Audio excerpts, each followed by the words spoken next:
की ऑनलाइन में आपका स्वागत है। मेरे यानी राजेश चौधरी के साथ आज मौजूद हैं देश के जाने माने वकील और पूर्व additional solicitor general Siddharth Luthra. Siddharth Luthra ji, आपका बहुत बहुत स्वागत है आज के कार्यक्रम में।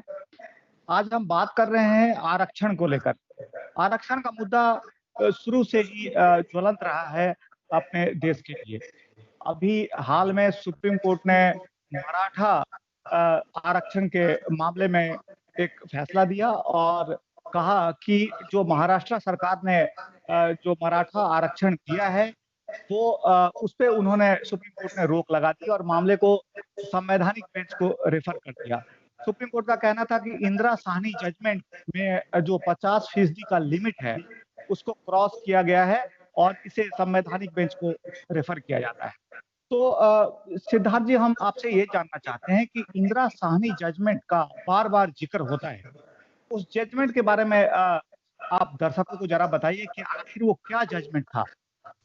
देखिए, इंदिरा साहनी की जजमेंट मंडल कमीशन के बाद आई और उसमें ये चर्चा चली थी कि कहां तक आरक्षण हो सकता है और उसमें कई मुद्दे पे निर्णय दिया गया और सबसे अहम मुद्दा ये था कि आरक्षण करें आप, पर 50% से ज्यादा ना करें। मतलब क्योंकि हमें एक बैलेंस करना पड़ता है, एक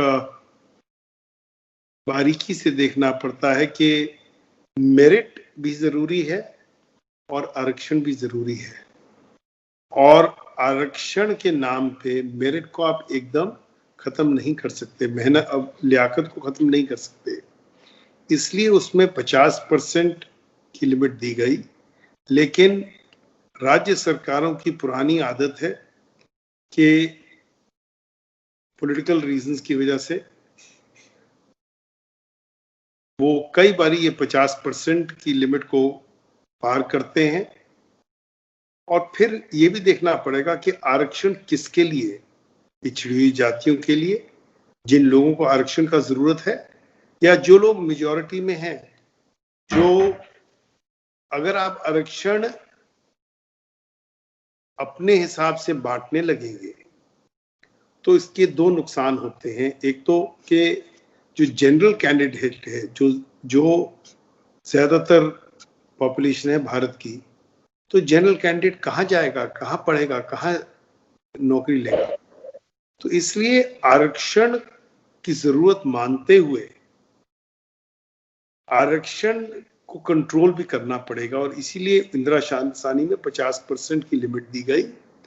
तो दो मुद्दे, और एक तीसरा मुद्दा जो आता है जिसे कहते हैं क्रीमी लेयर के साथ, अगर आप आरक्षण दे रहे हैं तो आप जो नॉन SC ST का आरक्षण है उसमें आप इकोनॉमिकली जो सुपीरियर क्लासेस है उनको थोड़ी देंगे। जो पैसे वाले लोग हैं, जिनके पास माध्यम है पढ़ाई का, नौकरी का, आमदन का, अगर उनको भी आप आरक्षण देते रहेंगे तो फिर कहां तक आरक्षण चलेगा। क्योंकि आरक्षण का मतलब है कि आप चाहते हैं कि जो लोग पिछड़े हुए हैं, जिन लोगों की आर्थिक या सामाजिक स्थिति ठीक नहीं है, उनकी मदद की जाए। ये नहीं कि आप एक कम्युनिटी या कास्ट को मदद करो, चाहे वो माइनॉरिटी में हो या ना हो।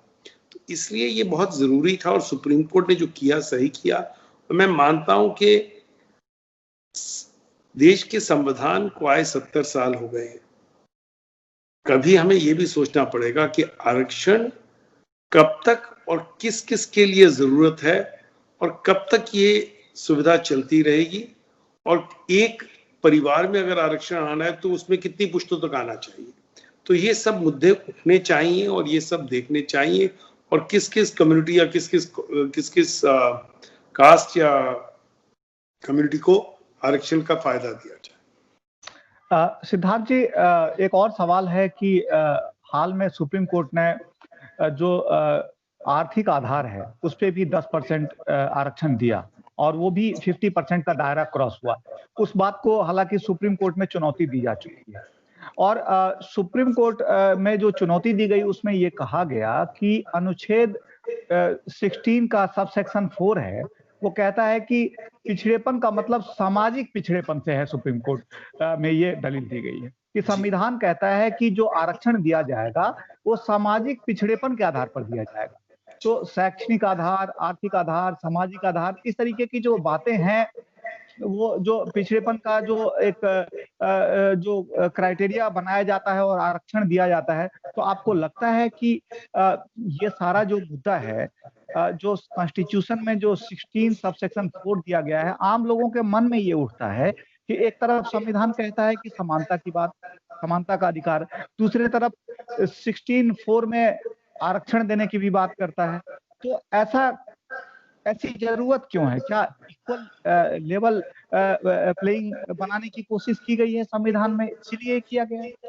देखिए, आर्टिकल 16 लाया गया था। आर्टिकल 16 आर्टिकल 14 की एक एक्सेप्शन है, क्योंकि आर्टिकल 14 में जब हम कहते हैं कि सबको एक समान रखा जाए, पर हर आदमी सामान्य नहीं है, तो अलग अलग लोगों को एक तरीके से आप नहीं डील कर सकते, आपको उनको अलग तरीके से डील करना पड़ेगा। इसीलिए शुरू में हमने शेड्यूल ट्राइब्स के लिए, पिछड़ी हुई जातियों के लिए हमने आरक्षण की व्यवस्था रखी, और उसके बाद हमने इसको बढ़ाया ओबीसी के लिए।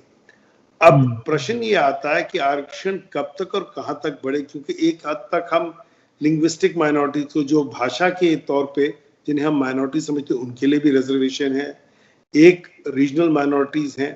तो ये जो सब आरक्षण चले जा रहे हैं अलग अलग तरीके के, कहीं इस देश में सोचना पड़ेगा कि सामान्य आदमी के लिए क्या रास्ते हैं पढ़ाई के, नौकरी के जरिए के लिए, और इस पे विचार होना पड़ेगा।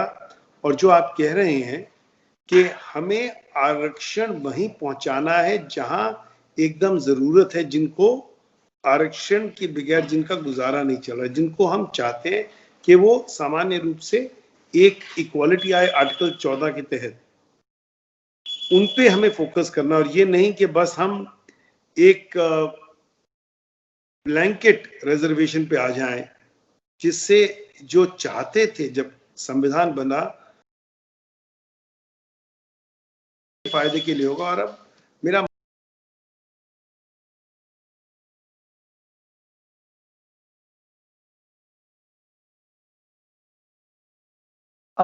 सिद्धार्थ जी, आपने जो कहा उसी पे एक आंकड़ा आपको बता रहा हूं कि तमिलनाडु में सरकारी नौकरी और उच्च शिक्षा में 69% आरक्षण दिया गया। इसी तरीके से जो हरियाणा विधानसभा ने जाटों के लिए आरक्षण किया था, उसी तरीके से आप देखेंगे मराठा आरक्षण जो रद्द हुआ है, उससे पहले 65% तक चला गया था। रद्द नहीं हुआ है, बल्कि उसे अभी स्टे किया गया है सुप्रीम कोर्ट से, लेकिन वो 65% तक गया।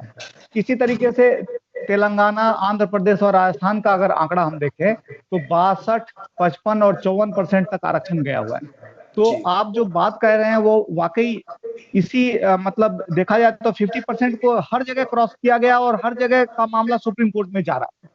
जी, ये जाएगा क्योंकि राज्य सरकार सियासती कारणों की वजह से आरक्षण बढ़ाएंगी, क्योंकि ये वोट बैंक पॉलिटिक्स है। और जब वो बढ़ाएंगी तो उस पर रोक सिर्फ अदालत, कोर्ट लगा सकती है, और सुप्रीम कोर्ट को इस मुद्दे को कभी ना कभी कंक्लूजन देना पड़ेगा। क्योंकि आपने ठीक कहा कि 50% तो कहने की बात है, 62, 63, 65% पे हो रहा है। कभी ना कभी संसद में इस पे कानून लाना पड़ेगा, पर उसके लिए हमारे नेताओं को पॉलिटिकल विल होना चाहिए। और अगर पॉलिटिकल विल वोट से जुड़ा हुआ है और सुप्रीम कोर्ट का आदेश को मानने पे नहीं, तो फिर ये कहीं ना कहीं कानून आते रहेंगे और सुप्रीम कोर्ट उनको खत्म करती रहेगी। आखिरी में एक सवाल आपसे हम करना चाहते हैं कि जब 50% की सीमा को पार किया गया है राज्य द्वारा, तो उन्होंने इस मामले को 9वीं अनुसूची में लाके रखा ताकि उसकी जुडिशियल स्क्रूटनी से उसको दायरे से बाहर किया जा सके। और 9वीं अनुसूची में रख के कोई कानून या कानूनी संशोधन अगर इस तरीके से किया जा रहा है, तो क्या वो बेसिक स्ट्रक्चर को कहीं ना कहीं टच नहीं करता है? क्योंकि केशवानंदन भारती का जो जजमेंट है उसमें बेसिक स्ट्रक्चर आप छेड़ नहीं सकते। तो क्या इस बात को थोड़ा सा आप कानूनी भाषा में बताइए। 9th शेड्यूल के जो कानून हैं ये नहीं कि उनको पूछा नहीं जा सकता, उनको क्वेश्चन नहीं किया जा सकता, लेकिन उनको क्वेश्चन करने के मुद्दे बहुत लिमिटेड हैं। और मेरा मानना है कि ये जो सरकारें कर रही हैं कानून को 9th शेड्यूल में डालकर उससे 9th शेड्यूल की जो मान्यता थी वो खत्म होती चली जाएगी और कोर्ट्स उस पे नजर रखेंगे। और मेरी उम्मीद है सुप्रीम कोर्ट से कि जो 9th शेड्यूल में कानून डाल के उसको बचाने की कोशिश की जा रही है उसे हम कह सकते हैं कि वो फ्रॉड ऑन द कॉन्स्टिट्यूशन है, संविधान पे फ्रॉड है, और उसे ऐसे समझ के उसको खारिज किया जाए। तो ये थे सीनियर एडवोकेट सिद्धार्थ लूथरा साहब। इन्होंने हमें बताया कि जो इंदिरा साहनी का जजमेंट है वो क्यों महत्वपूर्ण है। 50% का एक लिमिटेशन दिया गया था। जाहिर सी बात है संविधान समानता के अधिकार की बात करता है, लेकिन वही जो लोग सामाजिक तौर पर जो पिछड़े हुए लोग हैं उस कारण जो 16(4) में एक प्रावधान दिया गया है आरक्षण के लिए, ताकि वो आम लोगों के रेस में आए और वो समाज में अपना योगदान दे सकें। उसका पर्पस यही था। लूथरा साहब ने ये भी बताया हमें कि जो क्रीमी लेयर है उसको आरक्षण से बाहर किया गया है, वो भी इंदिरा साहनी जजमेंट में सुप्रीम कोर्ट के संवैधानिक बेंच का फैसला है। तो जाहिर सी बात है जो जहां भी लिमिट 50% क्रॉस होगा वो जुडिशियल स्क्रूटनी के दायरे में आएगा ही। ये मामला भी इसीलिए संवैधानिक बेंच को रेफर किया गया है ताकि इंदिरा साहनी जजमेंट के आलोक में चीजों को देखा जा सके। बहुत बहुत धन्यवाद, शुक्रिया।